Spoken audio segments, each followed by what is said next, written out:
testicular feminization syndrome is also very important because here the lady, the patient will look very beautiful, and it usually occurs in sisters. See, I have seen in one family where all the three sisters were affected. They are tall, fair looking, and very beautiful.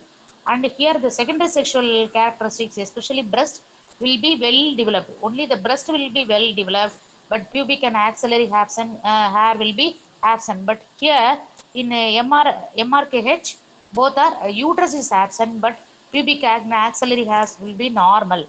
Gonads in AAS, the gonads are testis. Very remember. See the when here the gonads are testis. In MRH it is ovary. Okay. See, and the gonads usually any patient, any beautiful patients with well developed breast with no pubic and axillary hair and coming with the history, any inguinal swelling, coming with inguinal swelling, you should always suspect testicular feminization syndrome. And the inguinal swelling may be because of testis. And here ovary is abdominal only, no problem. Here the breast will be well developed, both in both the conditions. Breast will be well developed, and the differentiating features are only two. You remember, see serum testosterone. Here it will be AAS, it will be elevated, but in MRH it will be normal. Next, next. Other second differentiating feature, karyotype. In AIH it will be XY, in MRH it will be XX. Sorry, it is a printing mistake. It's XX, it is not XY, it is XX. Okay. And testosterone, here it will be male range, and here it will be female range. So treatment, the way it's very, we have to any in all the cases of primary amenorrhea, it is better to do karyotyping because any patient with Y chromosome, here the genital, the gonads will be converted into gonadoblastoma. So you should always do gonadectomy after puberty. So A is very important. Next, congenital adrenal hyperplasia. Next, pa. Here, it's also an autosomal recessive disorder due to the deficiency of 21 hydroxylase deficiency. In severe form, it will occur as a congenital disease. In milder form, it will be late onset, that is adolescent age group. And they will usually present with very important primary amenorrhea and ambiguous genitalia. Ambiguous genitalia means here the clitoromegaly will be there. Clitoris will be enlarged and it will be looking as a micro penis, and both the labia will be dark in color, and they will be enlarged also. So you will not be different. You will not be able to differentiate the sex in such cases. So how when you see an ambiguous genitalia with primary amenorrhea, you should see always the serum level of 17 alpha hydroxylase, where will be the level will be elevated. Next.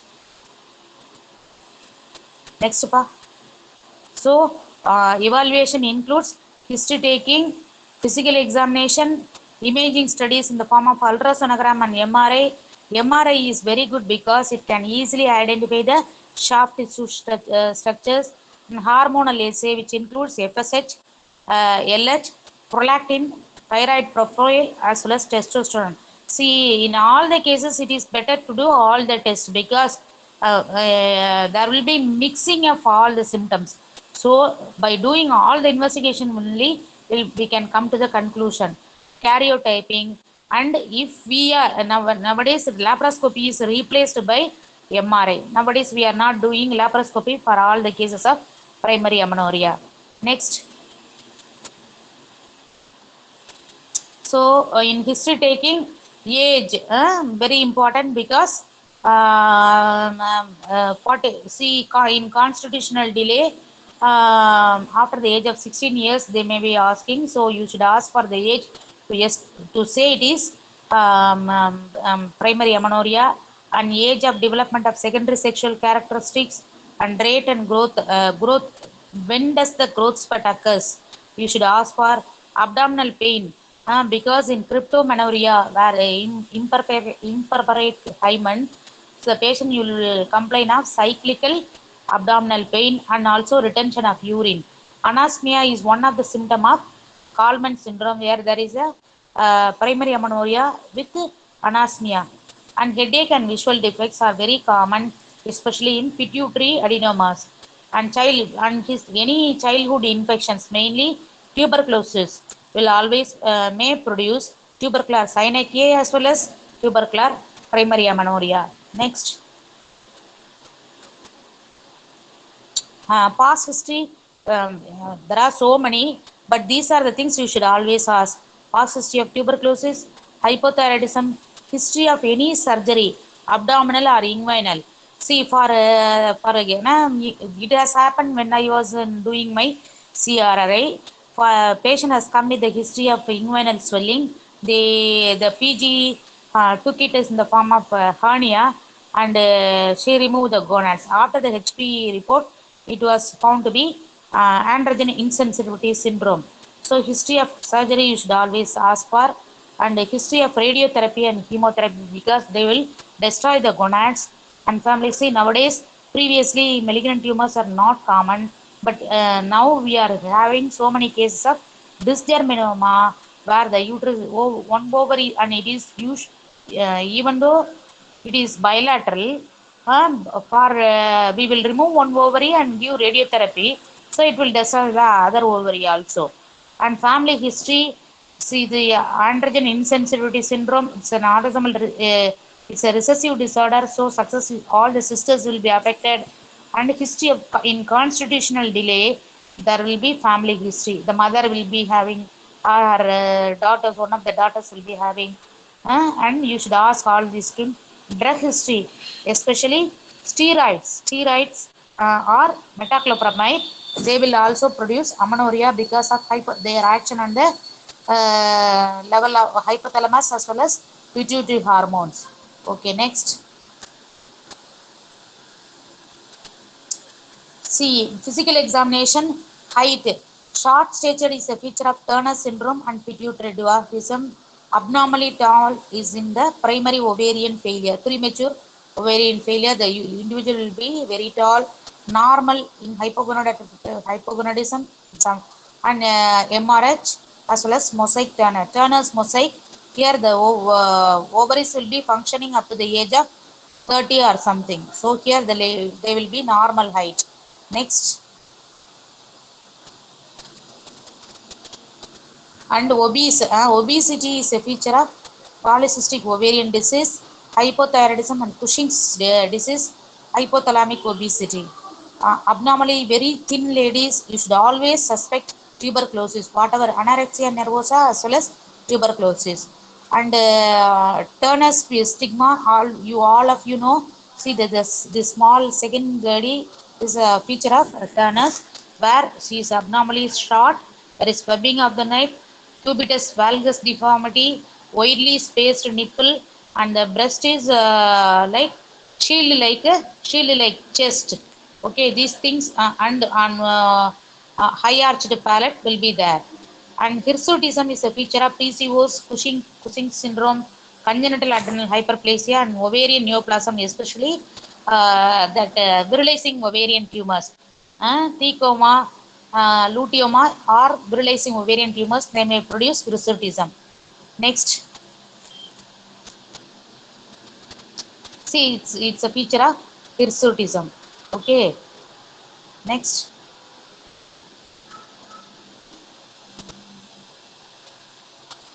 And CVS, you should always look for, see, any patients with coarctation of aorta, you cannot find out coarctation of aorta by auscultating the cardiovascular system.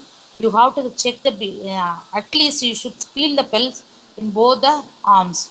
So there is difference in the volume of the pulse in both arms, and BP will be different, thereby you can diagnose coarctation of aorta. And any ladies with primary amenorrhea and there is a lower abdominal swelling, It may be because of cryptomenorrhea or any ovarian tumor. And never forget displaced kidney, or otherwise called as pelvic kidney. So these three things, any woman with primary amenorrhea and lower abdominal swelling, it may be because of imperforate hymen causing hematometra, or it may be any ovarian tumor, or it may be because of pelvic kidney. Pelvic kidney you should never forget. Okay, any swelling over the inguinal region, and or in the labia majora, you have to, it may be because of testis. It may be testis as in testicular feminization syndrome. Next.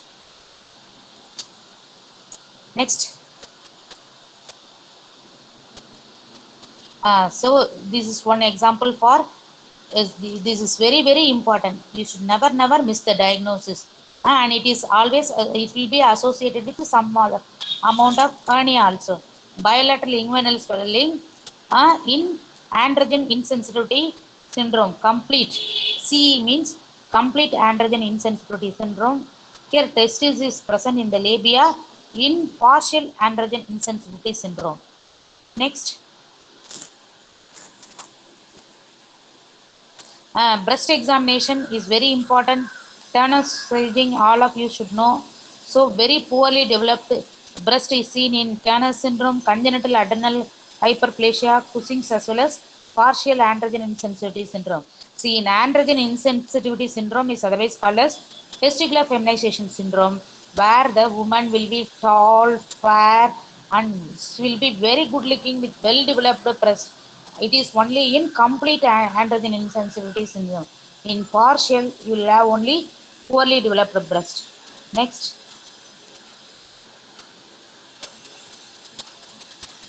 Next.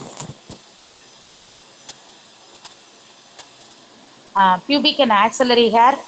Here also in Turner's androgen insensitive syndrome, for example, in Turner syndrome there will not be any pubic and axillary hair, and in Turner's also it will be absent. Turner's and androgen insensitive syndrome, it will be absent, but in Mayer Rokitansky Kushner Hauser syndrome, both pubic and axillary hair will be well present.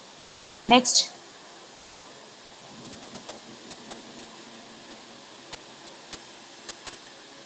Yeah, this is one of the important differentiating feature. In all the cases of primary amenorrhea, see, in testicular feminization syndrome or AIS, the breast will be well developed. The breast will be well developed. Okay, next.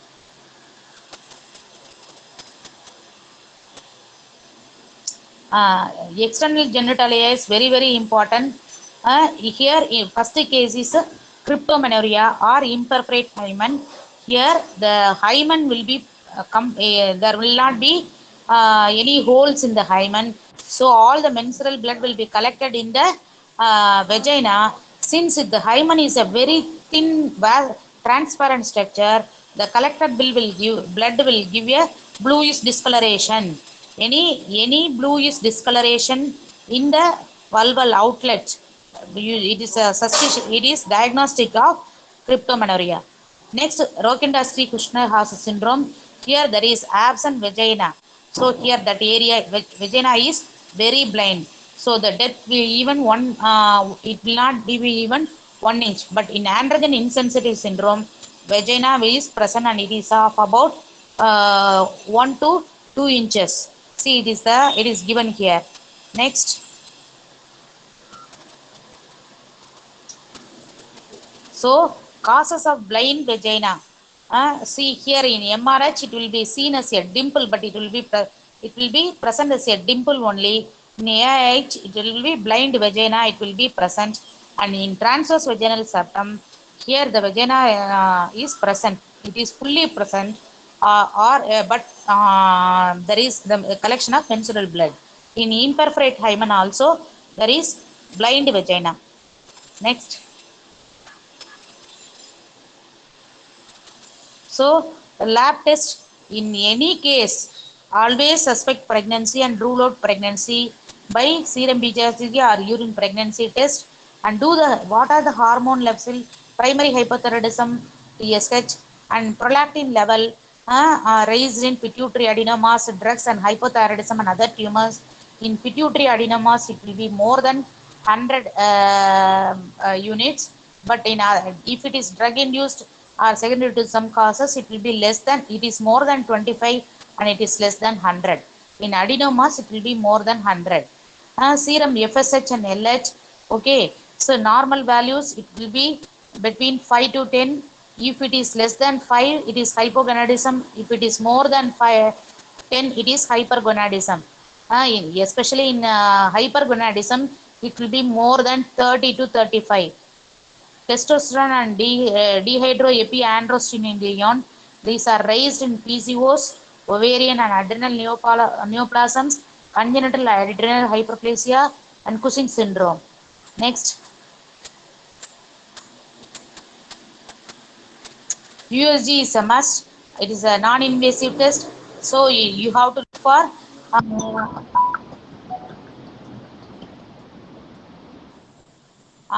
for where.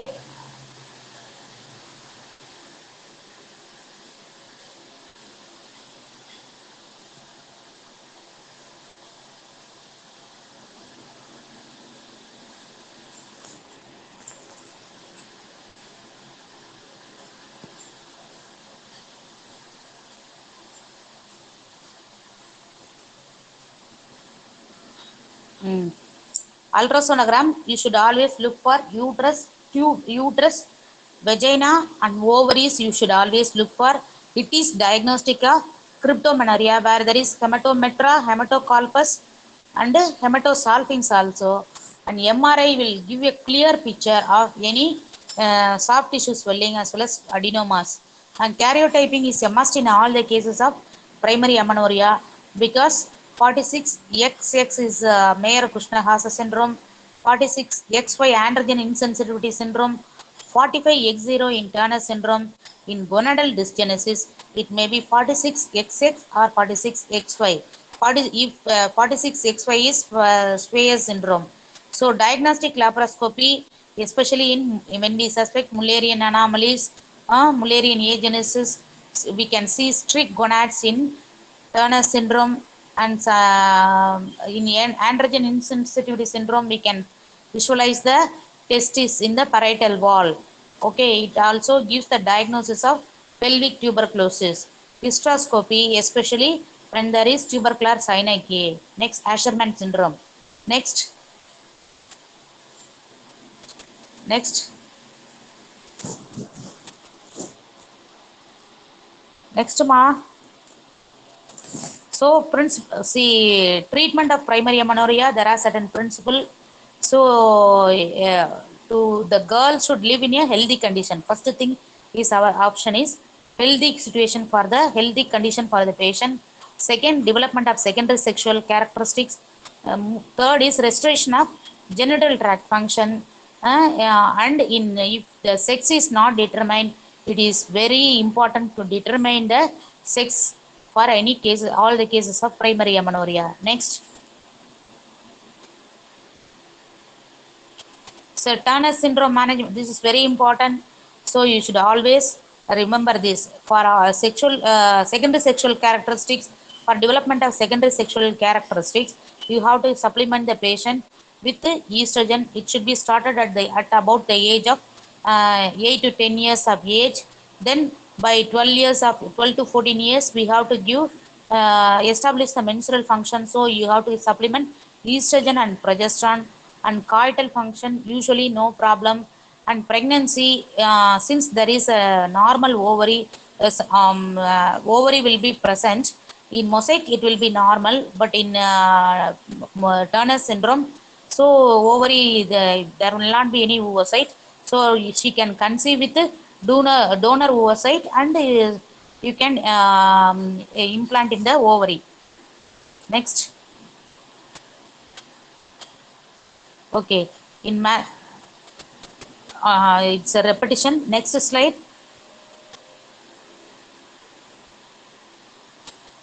For height, these ladies are very short, so you can give exogenous growth hormone starting from 2 to 8 years of age. with the increasing age, and the dose should be increased with the age, and the treatment should be continued for 7 years. Next. Mm. And see, gonadectomy, here the chromosome is X0 karyotyping. There is no Y chromosome, so we need not remove the ovary. Okay, but if it is XY mosaicism, it is pure gonadal dysgenesis. Wherever there is a Y chromosome, you should remove the ovary at the age of puberty.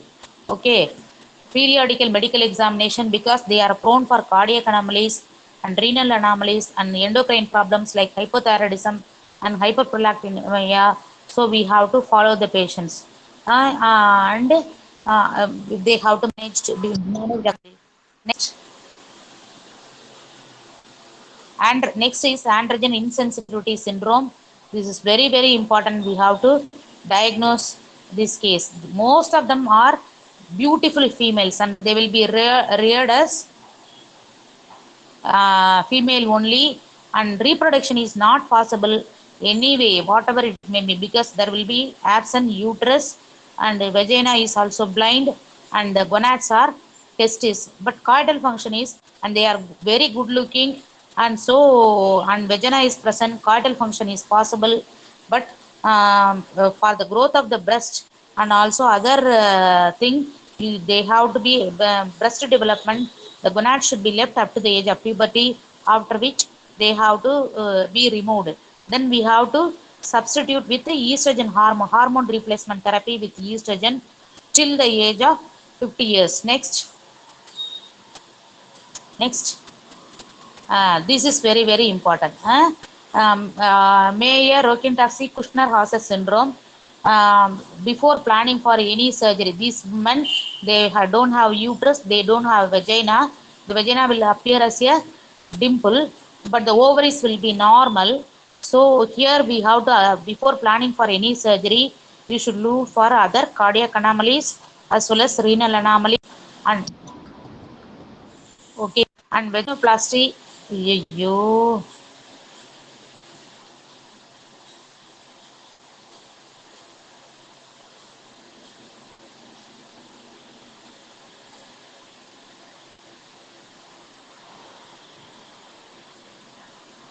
Mm.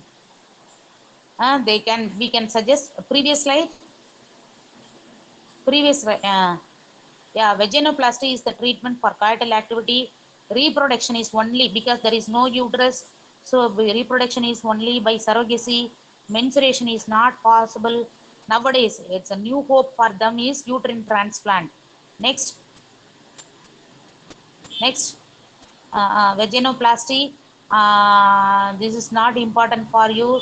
There are various techniques by which vagina can be reconstructed, or if it is very small dimple, we can use graduated dilators and dilate the available vagina. And the surgery, there are three surgery. You should always remember Macintosh surgery, where there is a in between the no, urethra as well as the anal canal, a space is created and it is covered by amniotic membrane, and this will produce the vagina. And Williams vulvovaginoplasty, just remember the name, it is not important for you. And nowadays they are doing vaginoplasty laparoscopically also. Next. So for Rokitansky-Kushner-Hauser syndrome, you have to know hormone supplement, because ovary is normally functioning. No menstruation is not possible. So, but she can explain and get married to some man, and at the time of marriage, we have to do the vaginoplasty and followed by vaginal dilators. Next, these are the vaginal dilators we are using. Next. Yes, this is not important for you. Next.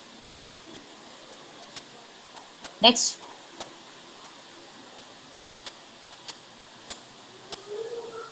Treatment of cervical atresia with functioning uterus. See, here the cervix is not functioning, but uterus is functioning. The problem is blood is collected inside the uterine cavity, and there will be hematosalpinx, and it will produce extensive endometriosis, which will produce severe pain in the patient. I have seen cases such previous days. We did not find out the canalization of the cervix, so we always used to do hysterectomy, which is a very difficult surgery because the structure identification will be very difficult. But nowadays, if it is if the woman is diagnosed much earlier, now we can do surgical canalization of the cervix. Next.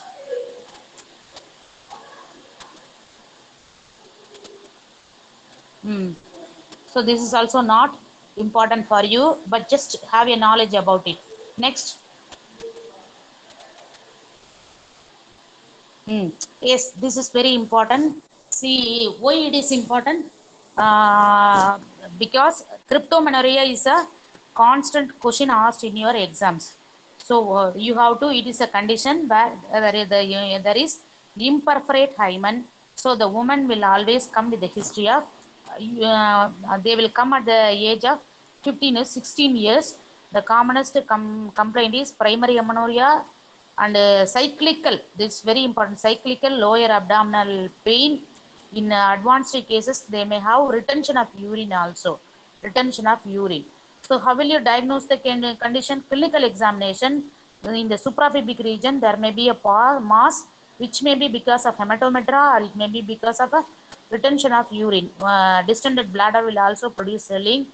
So local examination. See here, the woman will be having a normal. This in all the cases of these syndromes, as well as in transfer cryptomenorrhea.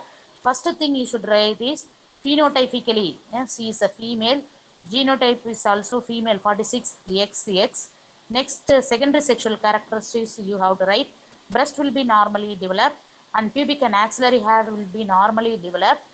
Then mass, any other mass, na abdomen, and external genitalia will be feminine, female type.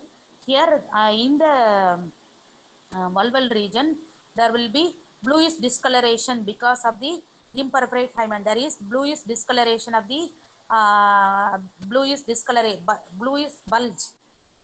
Bluish bulge in the vaginal outlet is the clinical diagnosis, clinches the diagnosis of imperfect hymen.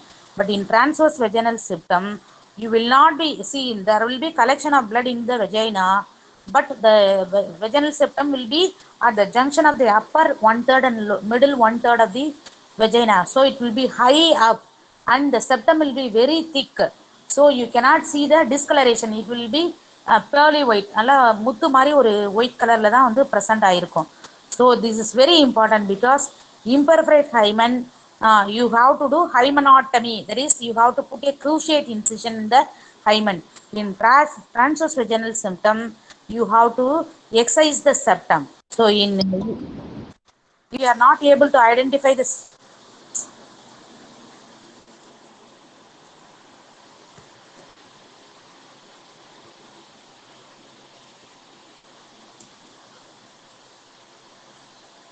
Hello. Hello.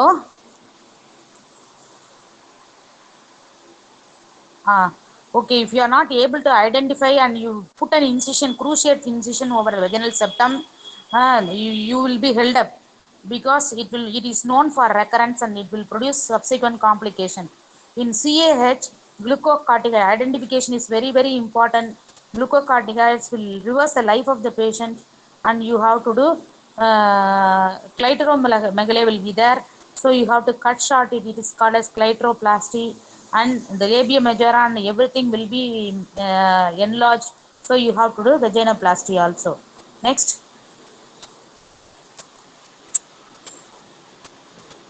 Tuberculosis synergy, here it is very difficult to treat. Here we have to do hysteroscopic adenolysis, and once you, this is because of the dissection of the basal endometrium, because of tuberculosis or vigorous curettage. So we have to resect all the adhesions, and you have to put either Foley's bulb or IUCD, so that the anterior and posterior will not be opposed, and you have to give estrogen and progesterone for a long time. Okay. Next. Next pa. So this very important. Primary amenorrhea, the commonest cause is chromosomal abnormality. Most of them, 80% of them can be diagnosed clinically. Investigations, so what is the investigations are done mainly to confirm the diagnosis and for planning of the treatment and to diagnose very rare cases. A systematic approach will clinch the diagnosis. Next. Okay, long term general health management is very important. See, almost all the cases will be associated with some kind of metabolic disorders. So you should plan for it to address the secondary sexual characteristics.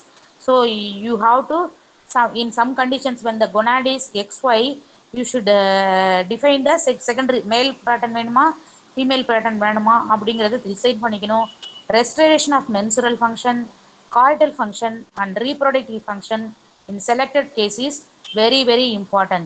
Intersex cases should be addressed much earlier and they should, so that they can be reared up in that way. Next. This is one case of Turner syndrome. You see the picture and remember all the time. So the differentiating feature is karyotyping 45X0. Okay, next.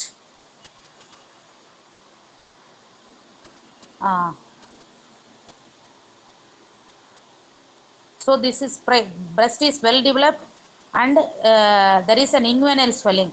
So androgen insensitivity syndrome. Next.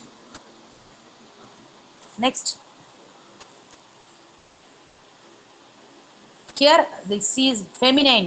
She is normal stature, well developed breast, pubic and axillary hair are well developed, but there is absent vagina and the chromosomal karyotyping is 46XX. So this is Mayer-Kushner-Hauser syndrome. Next.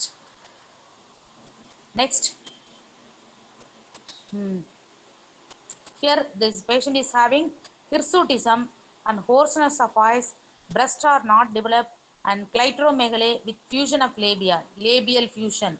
So the karyotyping is 46XS. So we have to do serum 17 hydroxy 17 hydroxysteroids. This will clinch the diagnosis of CAH. Next.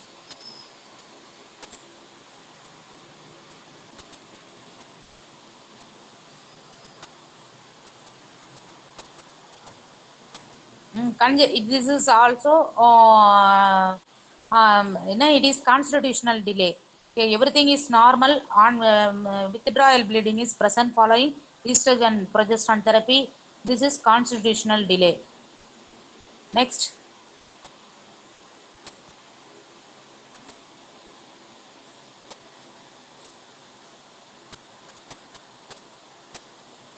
See here, well developed breast, secondary and family history is present, external genitalia, no obvious anomaly, other investigations are within normal limit. Okay. Next. Thank you, pa. Thank you. Thank you, ma'am. ஓகேப்பா, நீங்க எல்லாத்துக்கும் attendance கொடுத்துருங்க, ஏன்னா எல்லாம் வர முடியாது இல்ல, அதனால அட்டெண்டன்ஸ் கொடுத்துருங்க. சரியா? Okay, ma'am. சரி. Thank you, ma'am. ஓகேம்மா, பாய்.